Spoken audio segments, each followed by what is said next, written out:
Your Honorable to all of the judges, Your Excellency to all of the audiences, Assalamu alaikum warahmatullahi wabarakatuh.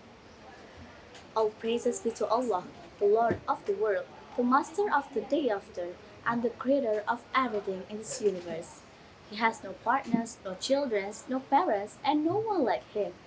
Peace and salutation always be given to our Prophet Muhammad sallallahu alaihi wasallam, for his family, his companions, and all of Muslims until the end of the time.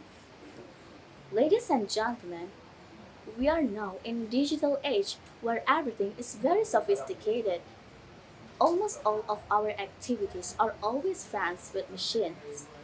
The majority of people living on this motherland can access the information at any time. You don't have to wait for your neighbors to tell stories by word of mouth or wait for conventional media such as television, radio, newspapers, and so on to broadcast or tell something.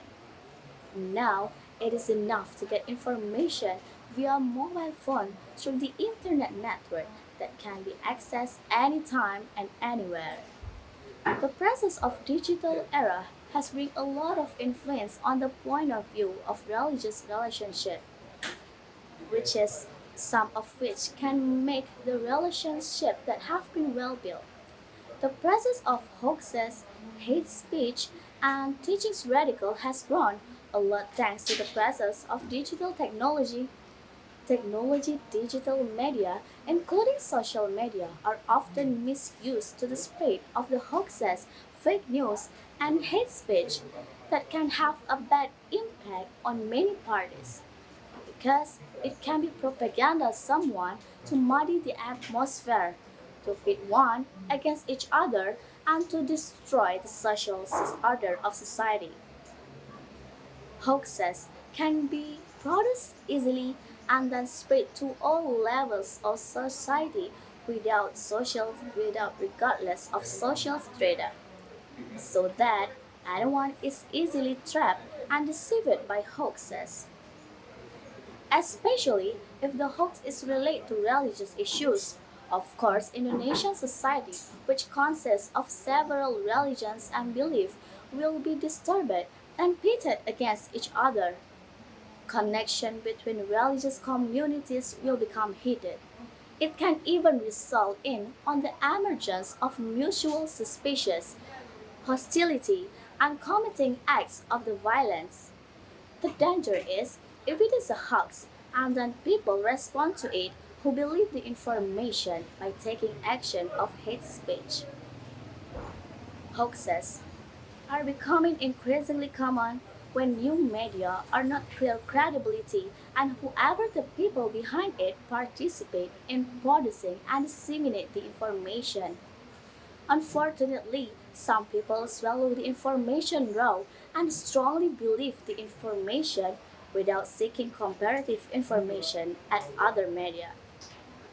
In addition to hoaxes, social media is also often colored with speech hatred that is so easily ejected from ordinary people to officials and even to religious leaders.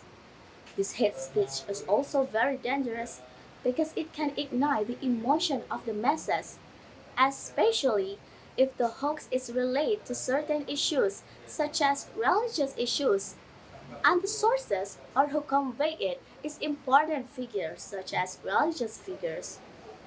Ladies and gentlemen, hoax events that are alluded to in the Al-Quran is the news which spread among the companions of the Prophet Muhammad, especially the wife of Prophet Aisha, who was suspected of doing inappropriate action with a friend.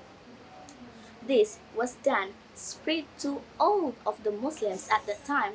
Some of them believed it and accepted this information, but some is just silent and unresponsive. News lies or hoaxes arise due to several factors behind it. One of them is used by the enemies of Islam to fight people Muslimin. Therefore, a Muslim who adheres to Quran and Hadith needs to tabayun or carefully examine the information that comes.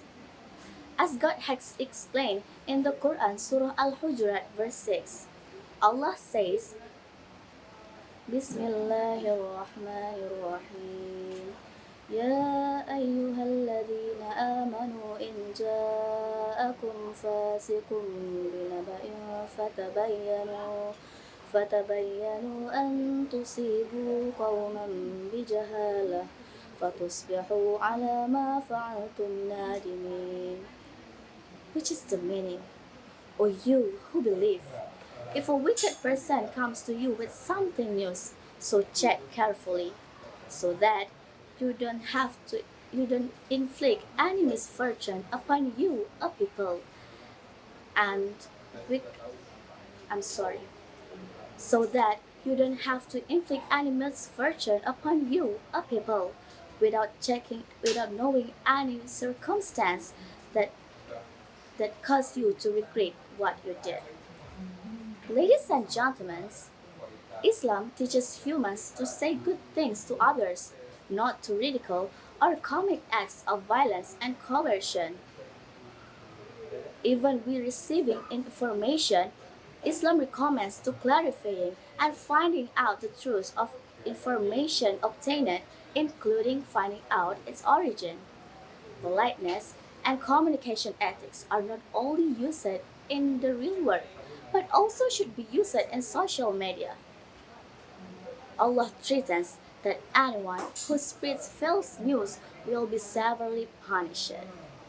A Muslim who holds fast to the Quran have to have to carefully examine the information that comes. Well, ladies and gentlemen, it's all of my speech. I'm sorry if there are any mistake in my words. Thank you for listening. At last I say, Wassalamu alaikum warahmatullahi wabarakatuh.